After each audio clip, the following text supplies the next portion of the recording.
கிராம பின்னணியில இருந்து படிச்சு வந்திருக்கிறாங்க. அதை நம்ம அக்னாலேஜ் பண்றோம், அதை நம்ம மனசார பாராட்டி இருக்கிறோம். இப்போ இந்த மாதிரி வந்தவங்க பிள்ளைங்கள்ட்ட பார்க்கும்போது அவங்க இன்ஸ்பெக்டா பண்ண முடியும்? குழந்தைங்களை இன்ஸ்பெக்ட் பண்றதா, குழந்தைங்களை இன்ஸ்பயர் பண்றதா? என்ன அவங்க பண்ணிருக்கணும்? 50 நாளைக்கு அப்புறம் இவங்க போறாங்க ஸ்கூல் இன்ஸ்பெக்ஷனுக்கு. அப்ப போகும்போது எதை இன்ஸ்பெக்ட் பண்ணணும்? இவங்க ஆட்சிக்கு வந்து இதெல்லாம் செய்யணும்னு சொல்லிட்டு உத்தரவு போட்டு அது எல்லாம் நிறைவேற்றப்பட்டிருக்குதா இல்லையா அப்படின்றதானே இவங்க இன்ஸ்பெக்ட் பண்ணணும். இப்ப போய் கடந்த ஆட்சியில நொல்ல இருக்கு, நொட்டை இருக்கு, அதை செய்யாம விட்டாங்க, பாத்ரூம கழுவாம விட்டாங்க, இதை பண்ணாம விட்டாங்க. அப்ப என்ன உங்க ஆட்டா என்ன? இந்த கேள்வியா நீ கேட்ப? கவர்மெண்ட் ஸ்கூல்ல படிக்கிற பிள்ளைங்க எல்லாம், எங்க பிள்ளைங்க எல்லாம் யாருங்க? கூலி வேலை செய்யறவங்க கிட்ட பிள்ளைங்க தான்.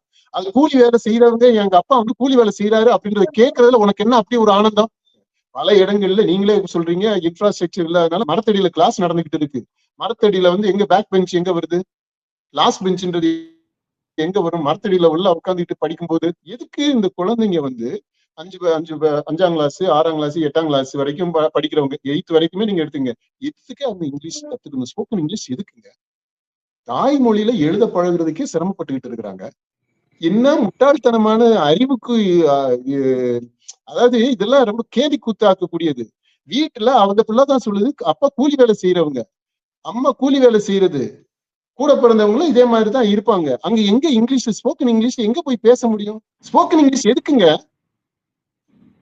இல்ல அது உண்மையிலே ரொம்ப அறிவுகட்டத்தனமானது. இந்த ஏஜ்ல எதுக்கு? இந்த வயசுல இந்த அதிகாரத்திற்கு முன்னால இப்படி அடங்கி ஒடுங்கி பணிஞ்சு அப்படியே அடிமை மாதிரி நிக்கிறாங்களா? இதே ஆசிரியர்கள் தான் இந்த மாணவர்களை அவங்க வகுப்புல இருக்கக்கூடிய நம்ம கூலி வேலை செய்யற வீட்டு பிள்ளைங்களை படிக்கிறதுக்கு அனுப்பி இருக்கிறோமே, நம்ம பிள்ளைங்களை அந்த ஆசிரியர்கள் நடத்துற விதம் இருக்குது பாத்தீங்களா? எவ்வளவு கேவலமா நடத்துவாங்க. இப்ப தொடர்பு கொண்டதுக்கு இனிஷியலா தேவைன்னா அது எப்ப வேணாலும் பிக்கப் பண்ணிட்டு போயிடலாம். அது ஒரு ஆஸ்பெக்ட். அதுக்கு 10 வருஷம் ஸ்கூல்ல, அடுத்து காலேஜ்ல, அடுத்து PhD வரைக்கும் போட்டு எதுக்குங்க இந்த லாங்குவேஜை மாரடிச்சுக்கிட்டு இருக்கணும்? யூரோப்ல எந்த நாட்டிலையுமே இந்த பிரச்சனை கிடையாது. உலகத்துல எந்த நாட்டிலையுமே கிடையாது.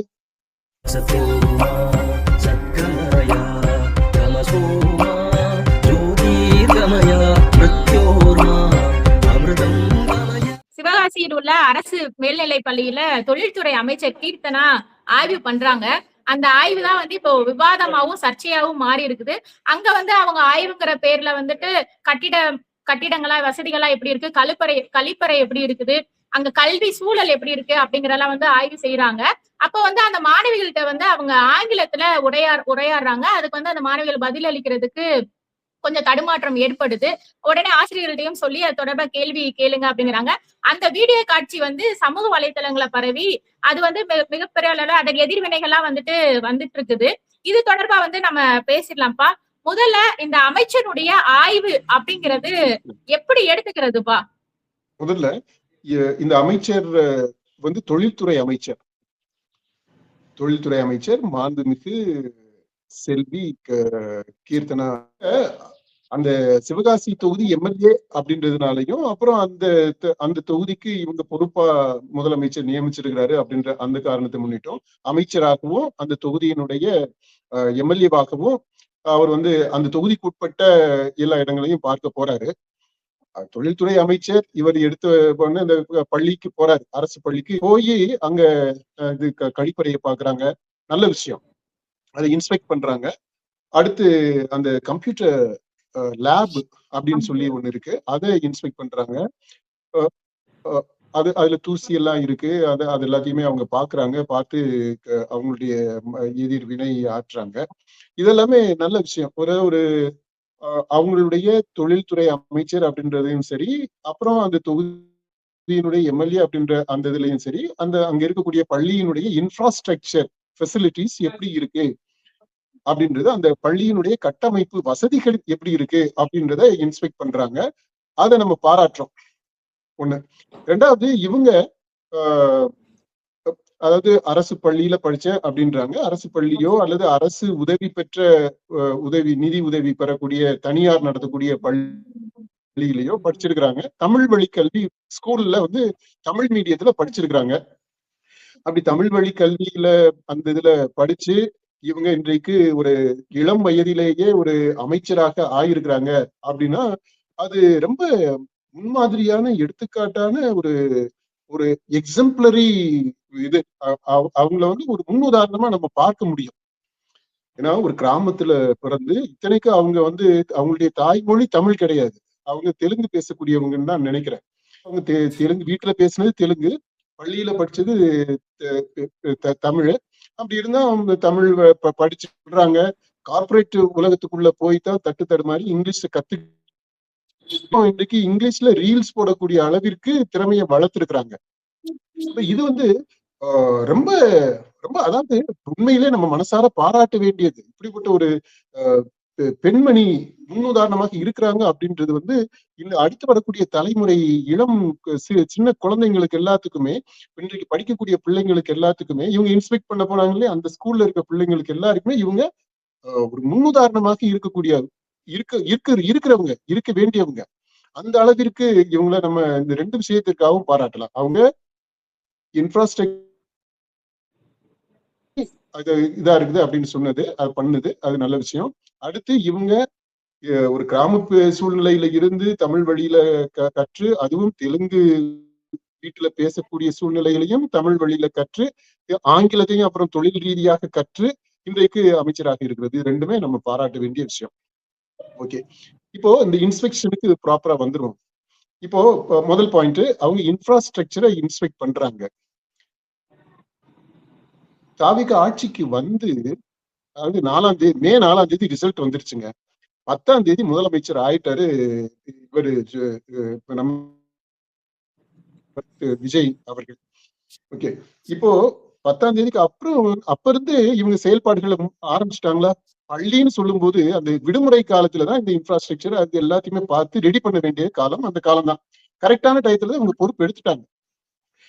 அமைச்சரவை எல்லாமே அதுக்கு அடுத்த வாரத்துல போர்ட்போலியோ இது எல்லாமே கொடுத்தாச்சு. பள்ளி கல்விக்குன்ட்டு ராஜ்மோகனை நியமிச்சாச்சு. அதுக்கப்புறம் அடுத்த சில நாட்கள்லயே ஒவ்வொரு மாவட்டத்திற்கும் இவங்க எல்லாம் பொறுப்பா இருப்பாங்க அப்படின்ட்டு அமைச்சர்களையும் அலாட் பண்ணிட்டாங்க, அசைன் பண்ணிட்டாங்க. இப்ப இவங்களுக்கு இந்த மாதிரி எல்லாருக்குமே பொறுப்புகள்லாம் வந்துருச்சு. இப்ப இந்த மே மாசம் ஜூன் மாசம் முழுக்க இருந்துச்சு.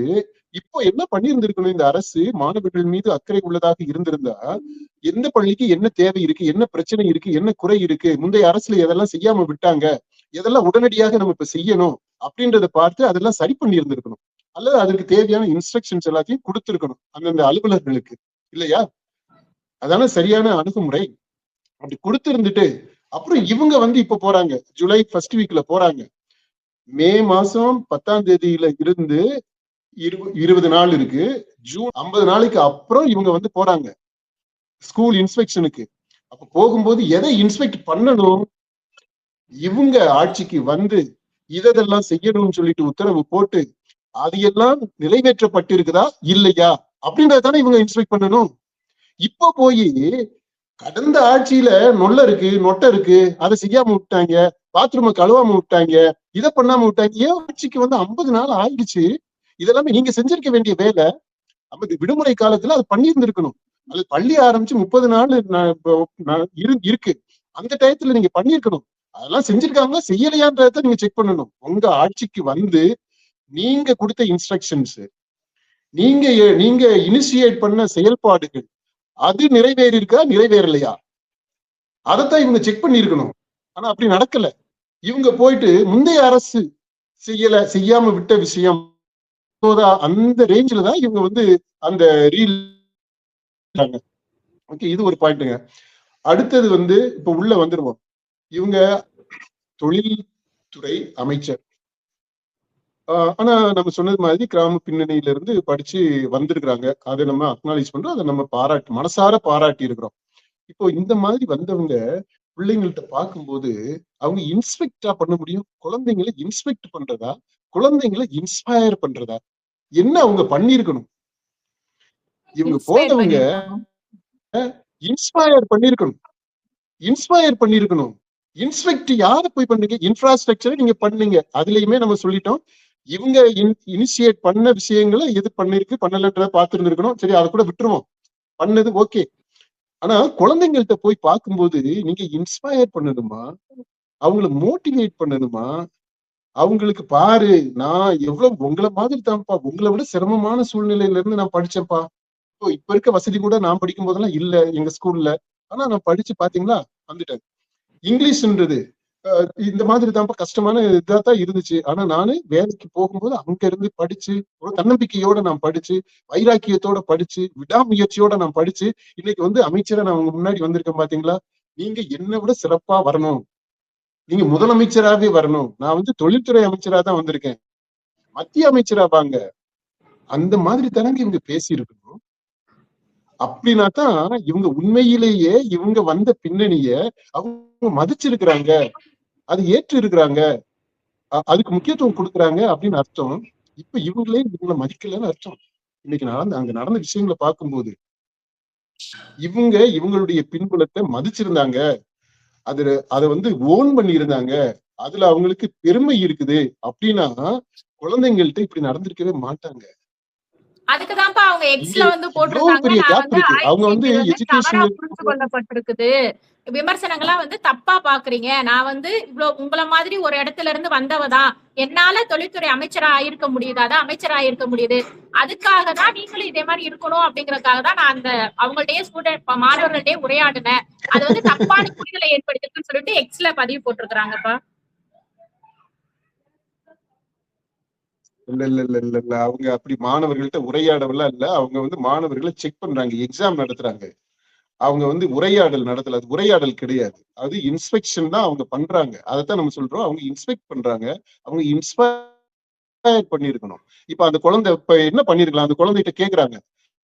ஆக்சுவலா நீங்க பாருங்க, ஃபர்ஸ்ட் இந்த அம்மா இந்த மாண்புமிகு அமைச்சர் அவங்க முதல்ல பேசுறாங்க.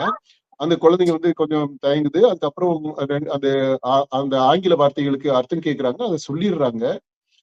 உடனே அடுத்து வந்து ஸ்போக்கன் இங்கிலீஷுக்குன்ட்டு போறாங்க. ஃபர்ஸ்ட் வந்து வார்த்தையை சொல்லி அர்த்தம் கேட்கிறாங்க, அதுக்கு குழந்தைங்க சொல்லிடுறாங்க. உடனே அடுத்த டாபிக் மாறுறாங்க பாருங்களேன். நீ என்ன கரெக்டா சொல்லிருவியா, என்ன ஏமாத்துறியா நீயே அப்படின்ட்டு அடுத்தது கேக்குறாங்க ஸ்போக்கன் இங்கிலீஷ். அங்க போய்கிட்டு அது கேள்வியே ரொம்ப தப்பான கேள்வி. குழந்தைங்கள்ட்ட வாட் இஸ் யுவர் நேம்னு கேட்கலாம். குழந்தைங்கள்ட்ட நீ வந்து படிச்சு என்ன ஆக போற, எதிர்கால கனவு என்ன அப்படின்னு கேட்கலாம்.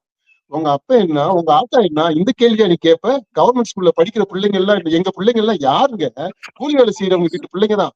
அது கூலி வேலை செய்யறவங்க, எங்க அப்பா வந்து கூலி வேலை செய்யறாரு அப்படின்றத கேட்கறதுல உனக்கு என்ன அப்படி ஒரு ஆனந்தம்? இதெல்லாம் ரொம்ப சடிஸ்டிக்கான, அதாவது அடுத்தவங்களை துன்புறுத்தி அவங்களை வதை செய்து அதுல பெறக்கூடிய இன்பம், இதெல்லாம் ரொம்ப உளவியல் ரீதியாக ஒரு அதாவது பிறழ்வு இது. குழந்தைங்கள்ட்ட அங்க போய் கேட்கலாமா? இப்ப இவங்களே படிச்சாங்கன்னு சொல்றாங்க, தமிழ் மீடியத்துல படிச்சாங்க, ஆனா அவங்க அரசு பள்ளியில படிக்கல. படிச்சிருந்தாங்கன்னா அவங்களுக்கு தெரிஞ்சிருக்கும். இல்ல அவங்க சொன்னது மாதிரி கிராமத்துல இருக்கக்கூடிய அரசு உதவி பெறக்கூடிய பள்ளியாக இருந்தாலுமே கூட அங்கேயுமே பெரும்பாலானவங்க சாதாரண கூலி வேலை வீட்டு பிள்ளைகளாகத்தான் இருக்கும். அங்க போய் father, what is your father's profession, what is your father's occupation அப்படின்ற கேள்வி எல்லாம் தேவையே கிடையாது. அப்படி கேள்வி கேட்கக்கூடாது. It is an insult, humiliation. வெளிநாட்டுல எந்த இடத்துலயுமே இந்த மாதிரி கேள்வி எல்லாம் கேட்கவே மாட்டாங்க, கேட்டிருக்கவே மாட்டாங்க. ஆனா இவங்க வந்து அப்படி கேட்கறாங்க. அந்த குழந்தையுமே சொல்லுது கூலின்னு சொல்லுது. அதுக்கு மேல என்ன வேணும் உனக்கு? அதுக்கு மேல என்ன பதில் சொல்லணும்? அந்த குழந்தை சொல்லுதே, பதில் சொல்லுது, அப்பா வந்து மை ஃபாதர் இஸ் கூலி அப்படிங்குது. 2 தடவை அதுவும் கூலின்னு சொல்லிட்டாங்க. அதுக்கப்புறம் இதுக்கும் நீ பதில் சொல்லி கேள்வியை வந்து வாட் இஸ் யுவர் ஃபாதர்னு அவங்க கேட்டது அரைங்குறைமான இங்கிலீஷ்ல கேட்கிறாங்க. அந்த மேடம் அமைச்சர் கேட்டது. அந்த பள்ளி பக்கத்துல இருந்த ஆசிரியர் வந்து what is your father's profession கேக்குறாங்க. ஆக்சுவலா ஆக்குபேஷன்ன்ற வார்டு தான் வாட் இஸ் என்ன வேலை செய்யறாங்க அப்படின்ற அர்த்தத்துலதான் கேட்டு இருந்திருக்கணும். ஓகே, அது கூட கேட்டாங்க. அதுக்கு குழந்தை கரெக்டா புரிஞ்சுக்கிட்டு பதிலும் சொல்லிருச்சு. அதுக்கப்புறம் வந்து காமெண்ட் என்னன்னா பாருங்க, பேக் பெஞ்ச்ல இருக்கிறவங்களுக்கு தெரியாது, லாஸ்ட் பெஞ்ச்ல இருக்கிறவங்களுக்கு தெரியாதுங்கிறாங்கப்பா. இந்த நான் கேட்கணும்னு நினைச்சிட்டு இருந்தேன். இப்ப நீங்களா வந்து காலேஜ்ல அந்த இது படி உட்கார வைக்க மாட்டீங்க, ரோல் நம்பர் படி உட்கார வைப்பீங்க. நம்பர் 1ல இருந்து லாஸ்ட்ல யாரு இருக்காங்களோ அவங்க படி உட்கார. அந்த லாஸ்ட்ல ரோல் நம்பர் இருக்கவங்க கூட ஃபர்ஸ்ட் ரேங்கரா இருக்கலாம், ஆனா அவங்க லாஸ்ட்ல ரோல் நம்பர் படி உட்காருவாங்க. அப்போ அவங்க லாஸ்ட் பெஞ்ச் ஸ்டூடெண்ட் எடுத்துக்கிறதா? இந்த லாஸ்ட் பெஞ்ச் கலாச்சாரங்கிறதே வந்து ஒரு தப்பானது மாதிரி தானப்பா இருக்கும். லாஸ்ட் பெஞ்ச்ல இருக்கிறவங்க எல்லாம் முட்டாளுங்க அப்படி சொல்லி நீங்களே எப்படி வந்து சொல்லுவீங்க? அப்படிங்கிற மாதிரி தானே இருக்குது. இல்ல அது எப்படின்னா, இது லாஸ்ட் பெஞ்ச்ன்றது ஒரு ஸ்டீரியோ டைப். இது எப்படி தொடங்குது அப்படின்னா, ஹைட் படி உட்கார வைப்போமா? வழக்கமா ஸ்கூல்ஸ்ல வந்து சின்ன ஹைட் கம்மியா இருக்கிறவங்கள ஃப்ரண்ட்லயும், அப்புறம் ஹைட் இதா இருக்கிறவங்க முன்னாடி உட்கார வைப்பாங்க. வழக்கமாகவே கொஞ்சம் நல்லா வாட்ட சாட்டமா இருக்கிற பசங்க வந்து கொஞ்சம் சேட்டை அதிகமா பண்ணுவாங்க. வழக்கமா. அதுலயுமே இந்த சின்ன பசங்க எல்லாம் குறும்பு, ஊம குசும்பு பண்றவங்களும் இருக்கிறாங்க. குட்டி பசங்க. ஹைட் சின்னதா இருக்கிறவங்க வந்து ரொம்ப சேட்டை பண்றவங்களும் இருக்கிறாங்க. ஆனா நார்மலா பிசிக்கலா ஸ்டாமினா இருக்கிற அந்த பசங்க வந்து கொஞ்சம் துடுக்கா இதா இருப்பாங்க. அதனால பேக் பெஞ்ச்ல இருக்கிற பசங்க வந்து இந்த மாதிரி துடுக்கான பசங்க அப்படிங்கும்போது ஆட்டோமேட்டிக்கா அவங்க வந்து ரொம்ப சேட்டை பண்ணுவாங்க அப்படின்னா அவன் வந்து ஒழுங்கா படிக்க மாட்டான். ஒரு சீரீஸ் ஆஃப் ஸ்டீரியோ டைப்ஸ் அது எல்லாமே அந்த பேக் பெஞ்சோட லாஸ்ட் பெஞ்சோட அப்படியே அட்டாச் ஆகி வழியா நம்ம அதை ஏற்றுக்கிட்டோம். பின்னாடி இருக்கிறவங்க இது பண்ணுவாங்க. ஆனா அது உண்மை கிடையாது. பின்னாடி இருக்கிறவங்க ரொம்ப கிரியேட்டிவா இருக்காங்க. இப்ப நான்லாம் பார்த்திருக்கேன். என்னுடைய அனுபவத்துல பின்னாடி பெஞ்ச்ல போய் அதாவது சில சமயங்கள்ல நான் ஃப்ரீயா விட்டுருவேன். பல சமயங்கள்ல இந்த அட்டெண்டன்ஸ் எடுக்கிற டயத்தை குறைக்கணுன்றதுக்காக நம்பர் படி உட்கார வச்சிருப்பேன். ஒரு நிமிஷத்துல அட்டெண்டன்ஸ் எடுத்துருவேன் நான். ஏன்னா அவங்க நம்பர் படி உட்கார்ந்து இருக்கிறாங்க. எங்க கேப் இருக்கோ அந்த நம்பரை வந்து அப்படியே நோட் பண்ணிட்டு நம்ம போயிடலாம். அது ஒரு பெரிய வசதி அப்படி உட்கார்றதுல. அப்புறம் சில சமயங்கள்ல நீங்க விருப்பப்படி உட்காந்துக்கங்க அப்படின்ட்டு விடும்போது சில சமயம் அப்படி கேங்கா உட்காருவாங்க.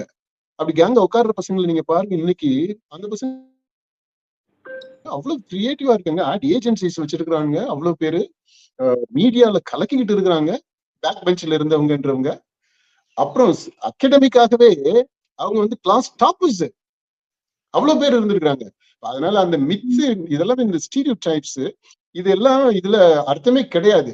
அதெல்லாம் போய் இன்னைக்கு இவ்வளவு காலத்துக்கு அப்புறமும் கல்வி அதாவது எஜுகேஷனல் சைக்காலஜின்னு ஒண்ணு இருக்குப்பா. இந்த எஜுகேஷனல் சைக்காலஜி சேஞ்சிங்.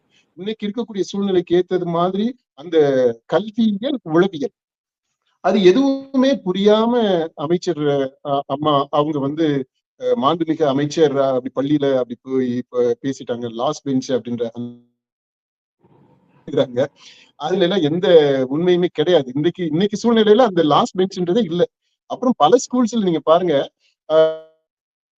அரேஞ்ச்மெண்ட்டவே மாத்துறாங்க. அப்புறம் கவர்மெண்ட் ஸ்கூல்லங்க எத்தனை ஸ்கூல்ல நீங்க பெஞ்ச் போட்டு மாணவர்களை வந்து அப்படி அழகா உட்கார வச்சு நீங்க வந்து வகுப்பு நடத்திக்கிட்டு இருக்கிறீங்க. பல கவர்மெண்ட் ஸ்கூல்ஸ்ல கிளாஸ்ல ஸ்ட்ரென்த்தே இல்ல. 4-5 வகுப்புகளை ஒன்னா சேர்த்து வச்சு ஓராசிரியர் பள்ளி, ஈராசிரியர் பள்ளி அப்படிதான் இன்னமும் நடந்துகிட்டு இருக்கு. பல ஸ்கூல்ஸ் வந்து க்ளோஸ் பண்ணிக்கிட்டு இருக்கிறாங்க. பல இடங்கள்ல நீங்களே சொல்றீங்க இன்ஃப்ராஸ்ட்ரக்சர் இல்லாதனால மரத்தடியில கிளாஸ் நடந்துகிட்டு இருக்கு. மரத்தடியில வந்து எங்க பேக் பெஞ்ச் எங்க வருது? லாஸ்ட் பெஞ்ச்ன்றது எங்க வரும்? மரத்தடியில உள்ள உட்காந்துட்டு படிக்கும்போது. அதனால யதார்த்தத்திற்கு புறம்பான உளவி அப்டேட் ஆன ஒரு தியரி அதை உள்வாங்கிக்கிட்டு அவங்க பேசி இருக்கிறாங்க. அவ்வளவுதான் அவங்களுக்கு தெரிஞ்ச விஷயம். அதனால அதை விட்டுலாம். இப்போ இந்த குழந்தைகிட்ட பேசினதுலயே நீங்க பாருங்க இந்த ஆங்கிலம் கொடுக்குறாங்க இல்லையா ஸ்போக்கன் இங்கிலீஷ்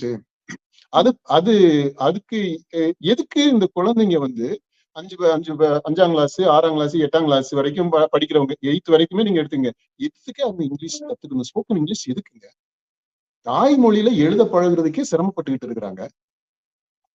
தாய்மொழியில பேசுறதுக்கு பிழை இல்லாம பேசுறதுக்கு பிழை இல்லாம எழுதுறதுக்கு பிழை இல்லாம தட்டு தடுமாற்றம் இல்லாம வாசிக்கிறதுக்கு 8ஆம் கிளாஸ் வரைக்குமே அதுக்கு முக்கியத்துவம்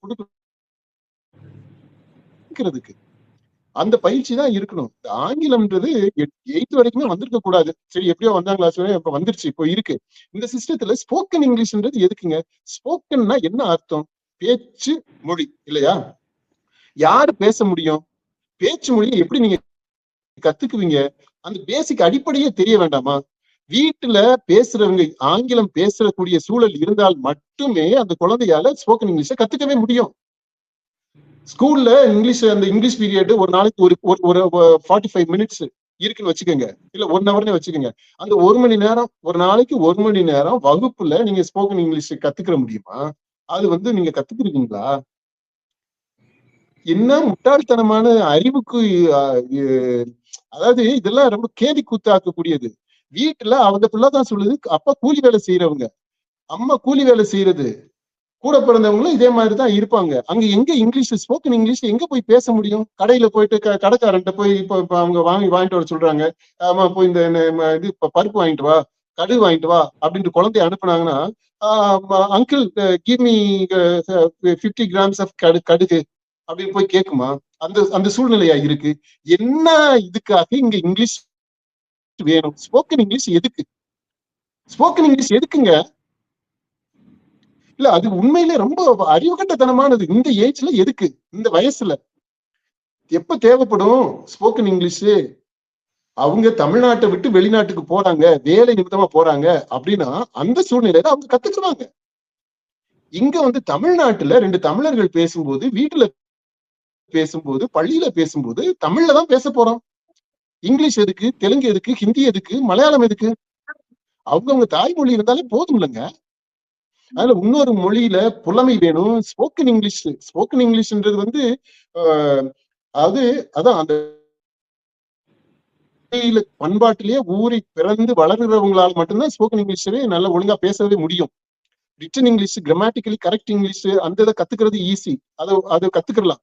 ஆனா பேசுறது இருக்குது பாத்தீங்களா, அது வேற. அதுக்கு தேவையான பின்புலமே, அந்த ஆம்பியன்ஸ், அந்த கான்டெக்ஸ்ட் என்டையர்லி டிஃப்ரெண்ட். இது எதுவுமே புரியாம தற்குறித்தனமா முட்டா அரைகுறையான அறிவை வச்சுக்கிட்டு ஒருவித வன்மமும் கர்வமும் ஆணவமுமா இதை அணுக முடியாது. இதெல்லாமே அவங்க பண்ணுனாங்கன்னு நான் சொல்லல. ஆனா இந்த மாதிரியான அணுகுமுறை பொறுத்த மட்டும் இருக்கு. இது ஒரு பாயிண்ட்ங்க. இப்ப நீங்க என்ன கேள்வி கேக்குறீங்களா? அங்க அந்த இவங்க அமைச்சர் வந்து நீங்க ஒரு டைம் சொல்லியிருக்கிறீங்க, நீங்க வகுப்பு எடுத்துட்டு இருக்கிறப்ப பிரின்சிபல் அந்த சைடு போனா கூட அனுமதி, அதாவது வகுப்பு ஆசிரியர்கிட்ட அனுமதி கேட்டுதான் உள்ள வரணும், ஏதாச்சும் அனௌன்ஸ் பண்ணணும் கூட அப்படிங்கிற மாதிரி சொல்லியிருக்கீங்க. எனக்கு ஒரு விஷயம் நெருடலா பட்டுச்சுப்பா. அமைச்சர் பேசிட்டு இருக்கப்ப அங்க இருக்கக்கூடிய ஆசிரியர்கள் கையை கட்டி நின்று இருந்தாங்க, மாணவர்களும் கையை கட்டி நின்று இருந்தாங்க. அந்த ஆசிரியர்களும் வந்து கையை கட்டி நின்றுட்டு இருந்தது ஒரு நெருடலா இருந்துச்சு. ஆசிரியர்கள் இது மாதிரி கையை கட்டி நிப்பாங்களா அப்படிங்கிறது. அதாங்க, அது என்ன கல்ச்சர் இது? ஒரு வகுப்புக்குள்ள ஆசிரியர் வந்து all in all, master, boss, god, கடவுளுங்க. வகுப்புல மாணவர்கள் கூட இருக்கும்போது வகுப்பு நேரத்துல ஆசிரியர் கடவுளுடைய அந்தஸ்துல இடத்துல இருக்கிறாரு. மாதா பிதா குரு தெய்வம். அவங்கள, அந்த ஆசிரியர்களை மாணவர்கள் முன்னாடி அந்த வகுப்பு ஆசிரியர் இருக்கிறாங்க, மற்ற ஆசிரியர்கள் இருக்கிறாங்க, தலைமை ஆசிரியர், அவங்க எல்லாரும் இவங்க யாருங்க? இந்த இந்த மாண்புமிகு அமைச்சர் அங்க மாணவர்களுக்கு யார்? அவங்க என்ன அடிப்படையில இவங்க வந்து நின்றுட்டு இருக்கிறாங்க? இவங்க முன்னாடி அவங்க எல்லாம் கை கட்டி மரியாதை, அவ்வளவு மரியாதை காட்டிட்டு இருக்காங்க. மரியாதை மதிக்கணும்ன்றது வேற விஷயம், மரியாதை கொடுக்கணும்ன்றது வேற. ஆனா இது எப்படி ஒரு பெரிய அதிகாரத்திற்கு முன்னால அடிபணிஞ்சு கொத்தடிமைகள் மாதிரி அந்த உண்மையில இந்த ஆசிரியர்களுக்கு செல்ஃப் ரெஸ்பெக்டே இல்லைங்க. அதைத்தான் நான் முதல்ல சொல்லுவேன். அந்த ஆசிரியர்கள் தன்மானத்தோட அவங்க வந்து பயம் என்னத்துக்கு வருது? இந்த அமைச்சர் வந்து இன்ஸ்பெக்ஷனே பண்றாங்கன்னு வச்சுக்கிறோம், இல்ல சிஇஓ வர்றாங்க, டிஓ வர்றாங்க, யாரோ அது கல்வி சம்பந்தப்பட்ட அதிகாரிகளே வந்து இன்ஸ்பெக்ட் பண்றாங்க. பண்ணும்போது எதுக்காக இவங்க வந்து ஒரு அப்படின்னா என்ன அர்த்தம்? அவங்க வந்து கடமையை சரியா செய்யலன்னு தானே அர்த்தம். கடமையை ஒழுங்கா செஞ்சிருந்தா, ஒழுங்கா மாணவர்களுக்கு அவங்க செய்ய வேண்டிய எல்லாத்தையும் செஞ்சிருந்தாங்க அப்படின்னா எதுக்கு பயப்படணும்? இப்படி அடிமை மாதிரி நிக்கணும்? இது அவங்களுடைய அந்த ஆசிரியர்கள் மேல நிச்சயமாக குற்றம் இருக்கு. அவங்களுடைய கடமைகளை செய்யறதுல பொதுவாகவே நான் பார்த்திருக்கிறேன். நம்முடைய அனுபவத்துல இந்த அரசு பள்ளியில் இருக்கக்கூடிய ஆசிரியர்கள் 90% ஆசிரியர்கள் அவங்களுடைய ஆட்டிடியூட மாத்தியே ஆகணும். இப்ப இந்த அதிகாரத்திற்கு முன்னால இப்படி அடங்கி ஒடுங்கி பணிஞ்சு அப்படியே அடிமை மாதிரி நிக்கிறாங்களா? இதே ஆசிரியர்கள் தான் இந்த மாணவர்களை, அவங்க வகுப்புல இருக்கக்கூடிய நம்ம கூலி வேலை செய்யற வீட்டு பிள்ளைங்களை படிக்கிறதுக்கு அனுப்பி இருக்கிறோமே, நம்ம பிள்ளைங்களை அந்த ஆசிரியர்கள் நடத்துற விதம் இருக்குது பாத்தீங்களா? எவ்வளவு கேவலமா நடத்துவாங்க, எவ்வளவு. நான்லாம் கண்ண பாத்திருக்கேன். இந்த இந்த தருதலைங்களை வச்சுக்கிட்டு மாரடிக்கிறது. நான் வாங்கிட்டு வந்த நொந்துக்கிற ஆசிரியர்கள் நான் பார்த்திருக்கேன். இதெல்லாம் நீலாம் மாடு மேய்க்கிறது கூட லாய்க்கு இல்லை அப்படின்ட்டு பிள்ளைங்களை திட்டுறதை நான் பார்த்திருக்கேன். இப்ப இந்த மாதிரிதான் இதுதான் ஆட்டிடியூடா இருக்கு. பிள்ளைங்களை வந்து ஏழை எளிய வீட்டு பிள்ளைங்களை அவங்க சொந்த பிள்ளைங்க மாதிரி நடத்துறது 10% பேர் இருப்பாங்கப்பா. அந்த 10% பேருமே அவங்க பிள்ளைகளை தனியார் பள்ளியில தான் படிக்க வச்சுக்கிட்டு இருக்கிறாங்க, சிபிஎஸ்இ ஸ்கூல்ல. அரசு பள்ளியில யாருமே படிக்க வைக்கல. அவங்க வேலை பார்க்குற பள்ளியில யாரும் படிக்க வைக்கல. ஆனா கன்சர்ன் அப்படின்னு பார்க்கும்போது ஒரு 10% பேரு ஓரளவுக்கு பிள்ளைங்களை மனுஷங்களா 90% பேர் மனுஷங்களாவே மதிக்கிறது இல்லை. ஏன்னா அவங்களுக்கு வேலை இருக்கு, சம்பளம் வரணும். அதுக்கு இவங்களை பயன்படுத்திக்கிறாங்க இந்த பிள்ளைங்களை. அவ்வளவுதான். Exploit them. அதனால அவ்வளவு தூரம் இல்ட்ரீட் பண்றாங்க. அதோட ஒப்பிடும்போது நம்ம அமைச்சர் அவங்க அந்த பிள்ளைகளை டீல் பண்ணது எவ்வளவோ பரவாயில்லன்னு கூட நம்ம சொல்லலாம்.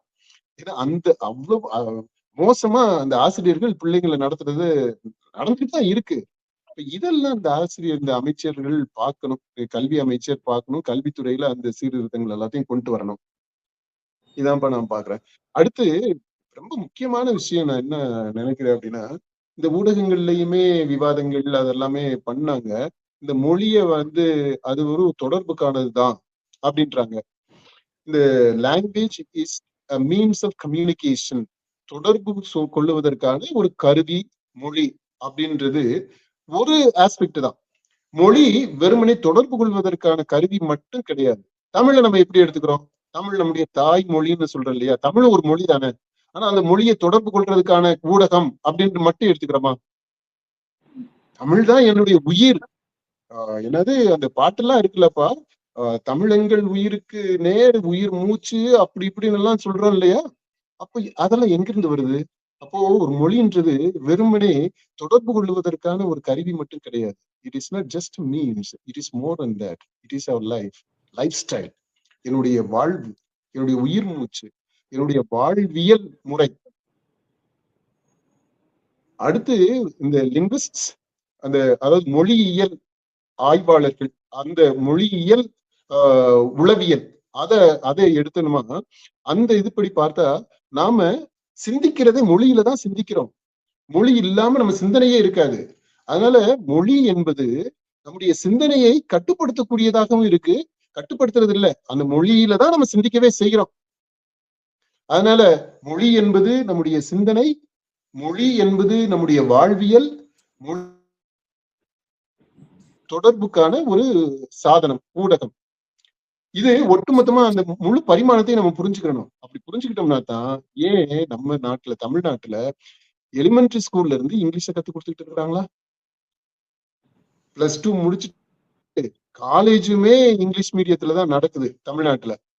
அங்கேயும் போய் படிச்சு முடிச்சுட்டு எத்தனை பேரால இங்கிலீஷ்ல எழுத முடியுது, ஒரு அப்ளிகேஷன் போட முடியுது? நான் காலேஜ்ல டிகிரி முடிச்ச பசங்களை சொல்றேன், எத்தனை பேரால தப்பு இல்லாம இங்கிலீஷ்ல எழுத முடியுது? பேசுறதுக்கு கான்பிடன்ஸே கிடையாது. ஏன்னா அதுக்கான சூழல் இல்லை, அதுக்கான தேவையும் இல்லை. அது கூட ஸ்போக்கன் இங்கிலீஷ் கூட நம்ம விட்டுருவோம். ஏன்னா அதை பற்றி நான் விரிவா சொல்லிட்டேன். அது வேற ஒரு தளத்துல இருந்து பார்க்கணும். நான் எழுத்து மொழியிலேயே எடுத்துக்கங்க. இங்கிலீஷ் ஏன் முடியல அப்படின்னா, ஏன்னா ஆங்கிலம்ன்றது அது ஒரு பண்பாட்டோடு சேர்ந்ததாக இருக்கு, அது ஒரு வாழ்வியலோடு சேர்ந்ததாக இருக்கு. அந்த வாழ்வியல், அந்த மதிப்பீடுகள் நமக்கு இல்ல. நம்முடைய மதிப்பீடுகள், நம்முடைய சிந்தனை போக்கு இது வேற, அது வேற. இந்த நம்ம இந்த அம்மான் வந்துருச்சு. இந்த மாண்புமிகு அமைச்சர் கீர்த்தனா அவர்கள் வெளிநாட்டிலிருந்து முதலீடுகளை ஈர்க்கிறதுக்காக ஒரு காணொலி போட்டிருந்தாங்க, பாத்தீங்களா? இங்கிலீஷ்ல.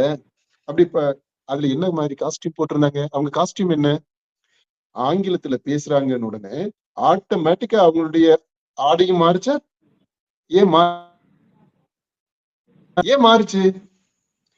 அந்த ஆடை மாறுது, அவங்க பேசுற உடல், அந்த அந்த மொழி மாறுது, உடல் எப்படி வச்சிருக்கிறாங்க அது மாறுது, தோரணை மாறுது, எல்லாமே மாறுது. ஏன் மாறுச்சு? இதுதான் பாயிண்ட். அப்போ மொழி என்பது வெறுமனே தொடர்பு கொள்வதற்கானது மட்டும் இல்ல, அது ஒரு வாழ்க்கை நெறி, சிந்தனை போக்கு இருந்ததா இருக்கு, அது ஒரு பண்பாடு. இப்போ இதுதான் நமக்கு இங்க அவசியமே இல்லைங்க. ஆங்கிலம் நமக்கு அவசியமே இல்லை. அப்ப என்ன பண்ணலாம்? தமிழ்நாட்டில் இருக்கும்போது தேவையில்லை, வேலை நிமித்தமாக அல்லது ஒரு கார்பரேட் நிறுவனத்துக்கு நீங்க போறீங்க அப்படின்னு அந்த மாதிரி இப்ப இவங்களே அவங்களுடைய போஸ்ட்ல சொல்லி இருக்கிறாங்க. எப்படி அந்த வேலைக்காக போகும்போது ஆரம்பத்துல தடுமாறினாங்க, அப்புறம் கஷ்டப்பட்டு கத்துக்கிட்டாங்க, இப்பவும் தொடர்ந்து கத்துக்கிட்டு தான் இருக்கிறோம் அப்படின்ற மாதிரி அவங்க பதிவு போட்டிருக்காங்க. அதேதாங்க, அதேதான் எல்லா பிள்ளைங்களுக்கும். தேவைப்படும் போது அப்ப போய் கத்துக்கிடுவாங்க.